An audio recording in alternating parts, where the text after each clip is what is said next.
Sebenarnya untuk bisa healing dari overthinking, ya pertama-tama kita harus tahu dulu apa karakteristik dari overthinking ya. Nah, jadi kenapa orang bisa overthinking? Biasanya orang yang overthinking itu dia ada kecenderungan untuk mempercayai semua isi pikiran dia. Nah, itu yang membuat dia jadi stuck, terjebak dalam siklus overthinking. Nah, dia seperti terpenjara dalam pikirannya sendiri. Nah, dari kenyataan tersebut, sebenarnya kan secara sederhana kita tahu nih, bagaimana cara untuk healing dari overthinking. Iya. Yaitu ya kita cukup sadari bahwa pikiran ini sebenarnya hanya sebuah pikiran yang belum tentu nyata dan sering tidak terjadi. Iya, benar. Begitu kan? Nah, jadi cognitive diffusion itu menawarkan supaya kita membuat jarak dengan pikiran kita. Iya. Nah, artinya tujuannya ya supaya kita tidak harus mempercayai semua yang kita pikirkan. Assalamualaikum warahmatullahi wabarakatuh. Salam sejahtera bagi kita semua. Hai, berjumpa lagi dengan saya Dr. Sela dalam acara podcast Seksi Ansietas PPPDSKJI. Dan dalam kesempatan kali ini kita kembali didatangi oleh Dr. Andrew Handi, Magister Kedokteran Spesialis Kedokteran Jiwa. Dokter, sehat hari ini dokter? Sehat Dr. Sela. Dr. Sela gimana? Alhamdulillah sehat juga dokter. Ya, syukurlah. Terima kasih ya dokter, datang lagi nih, diundang lagi. Ini nggak bosan-bosan dokter, kita mau edukasi nih dokter ya. Langsung kita bahas nih dokter ya.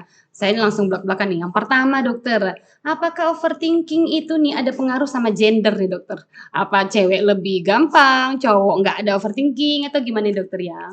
Sebenarnya overthinking itu bisa dialami perempuan maupun laki-laki. Ya. Cuma dari beberapa hasil studi memang perempuan lebih sering karena bagian otak yang mengatur emosi sama impulsif itu biasanya lebih aktif pada perempuan daripada laki-laki. Oh, jadi memang secara ilmiah ada ya dokter ya, walaupun yang namanya overthinking bisa aja dialami siapa saja dokter. Nah, ini tadi kita bahas gender. Kemudian yang kedua usia nih dokter. Ada nggak usia-usia tertentu nih yang membuat orang tuh semakin pada usia ini menjadi lebih overthinking, usia ini jadi lebih santai menjalani hidup gitu dok? Kalau dari studi tahun 2003 dulu, di situ dijumpai bahwa kelompok usia 25 sampai 35 tahun itu memang lebih sering overthinking dibanding kelompok usia lainnya. Dijumpai sekitar lebih dari 70% kelompok usia tersebut mengalami overthinking. Namun ada juga studi yang lebih baru. Studi tersebut meneliti korelasi antara usia dengan overthinking. Mereka menjumpai hasilnya itu korelasi negatif. Artinya apa? Artinya semakin tinggi usia, maka kemungkinan overthinking itu akan semakin rendah. Karena kan korelasi negatif ya. Jadi mereka memaparkan kemungkinan bisa seperti itu karena orang yang usia lebih tinggi diuntungkan dengan pengalaman hidup yang lebih banyak sehingga sudah lebih adaptif dalam mengatasi tekanan-tekanan yang dijumpai dalam kehidupan. Jadi benar ya istilah lebih banyak makan asam garam itu benar ya dokter ya. Bisa nih dokter. Jadi malah memang benar dewasa muda, ya anak-anak dan dewasa muda yang lebih gampang mengalami namanya overthinking dokter ya. Kemudian dokter ada nggak faktor-faktor resiko yang membuat seseorang tuh jadi lebih cemasan, jadi lebih overthinking dokter? Ya jadi tentu kalau faktor resiko itu ya sebenarnya kita tinjau dari sudut pandang biopsikososial ya. Ada biologi, psikologi, dan sosial. Namun kalau kita tinjau lagi, sebenarnya yang paling sering memicu overthinking itu adalah trauma. Nah, jadi artinya bagaimana respon seseorang terhadap trauma di masa lalu, bagaimana cara dia kelola trauma, itu berdampak pada resiko overthinking di masa depan. Oke, seperti itu faktor resikonya. Faktor resikonya ada trauma disakiti kah, trauma yang membuat takut atau mencemaskan masa depan gitu pada akhirnya dokter ya. Dokter tadi biopsikososial nih dokter. Untuk sosial sendiri seberapa besar ini pengaruh lingkungan terhadap kemungkinan seseorang mengalami overthinking nih dokter? tentu saja kalau seseorang tumbuh di lingkungan yang aman, maka dia kan biasanya lebih stabil ya. Namun sebaliknya apabila seseorang tinggal di lingkungan yang mohon maaf sebelumnya kalau misalnya ada KDRT, ada bullying, baik itu verbal maupun Fisik fisik, ya dokter. dia kan akan menjadi tidak nyaman.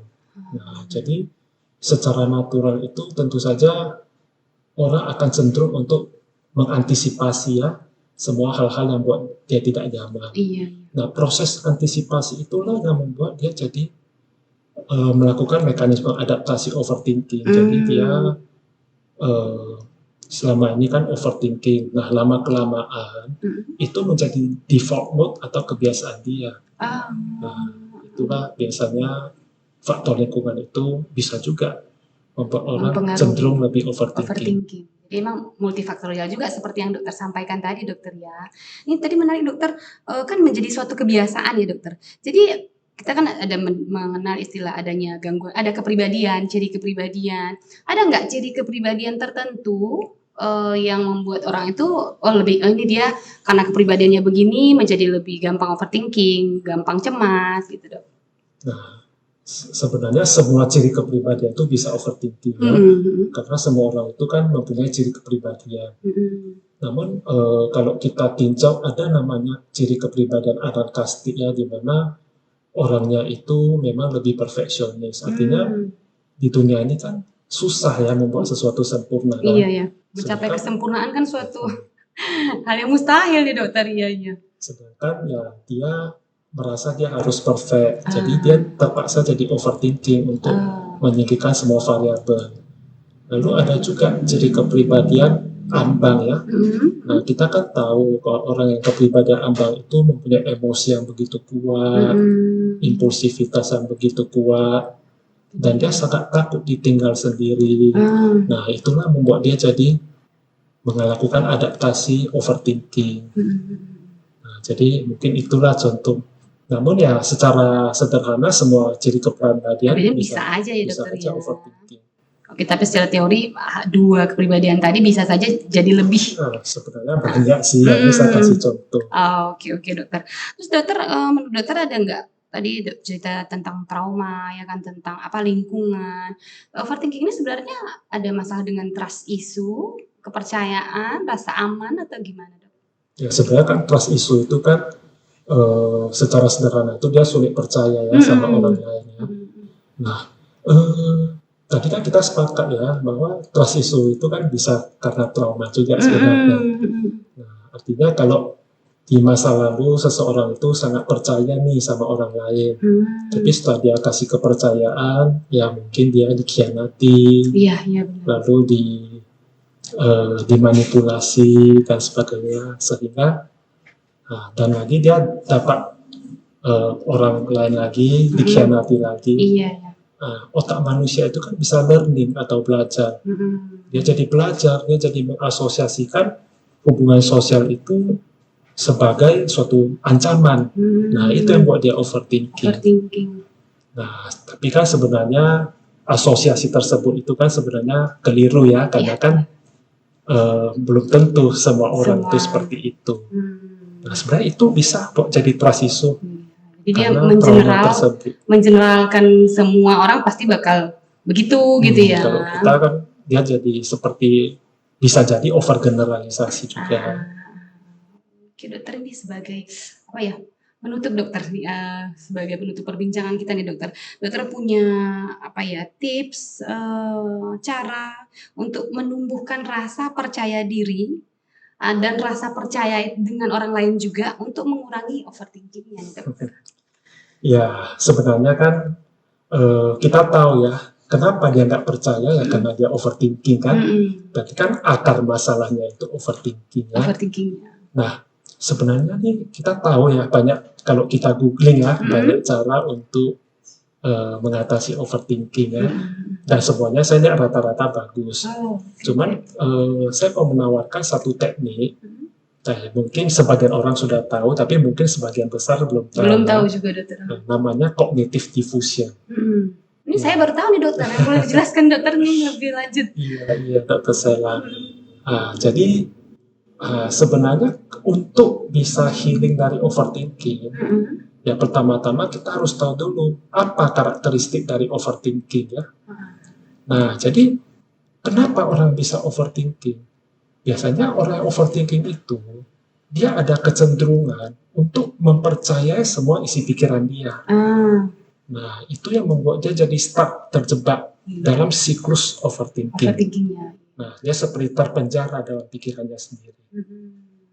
Nah, dari kenyataan tersebut, sebenarnya kan secara sederhana kita tahu nih, bagaimana cara untuk healing dari overthinking. Iya. Yaitu ya kita cukup sadari bahwa pikiran ini sebenarnya hanya sebuah pikiran yang belum tentu nyata dan sering tidak terjadi. Jadi ya benar-benar. Begitu kan?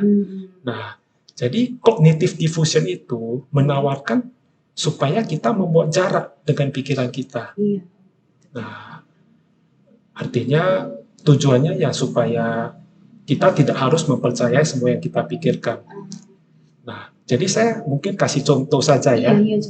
Nah, saat ini apa yang Dokter Sela pikirkan? Apa ya? Apa ya yang saya pikirkan? Nanti malam mau makan apa nih, misalnya dokter? Misalnya Dokter Sela kan berpikir nanti malam mau makan apa. Nah, cara Dokter Sela membuat jarak dengan pikiran itu, yaitu nanti Dokter Sela boleh tuliskan, saya menyadari bahwa saya ada pikiran tentang nanti malam mau makan apa. Nah, dengan begitu kan kita membuat jarak dengan pikiran kita, sehingga kalau itu dilakukan dalam waktu lama, kita jadi ada kecenderungan untuk tidak harus mempercayai semua yang kita pikirkan. Nah, itulah salah satu cara untuk mengurangi overthinking secara bertahap.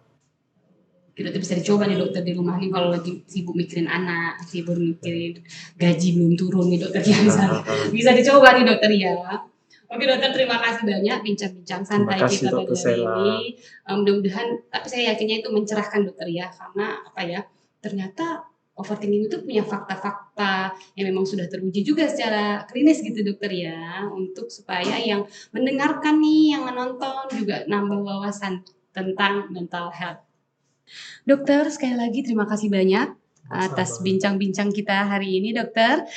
Sebelumnya dokter, kalau misalnya mau jumpa nih dengan dokter Andrew, kita kemana nih dokter ya? Saya praktek di klinik utama Bina Atma, di klinik Alantis dan rumah sakit di Melbourne. Ada 3 tempat ya dokter ya? Oke dokter, jadi yang merasa nih butuh konsultasi lebih dengan dokter Andrew bisa buat janji appointment di 3 tempat tadi. Mungkin sekian untuk episode kali ini, semoga bermanfaat. Ingat, tiada kesehatan tanpa kesehatan jiwa. Salam sehat jiwa, wabillahi taufiq wal hidayah. Assalamualaikum warahmatullahi wabarakatuh.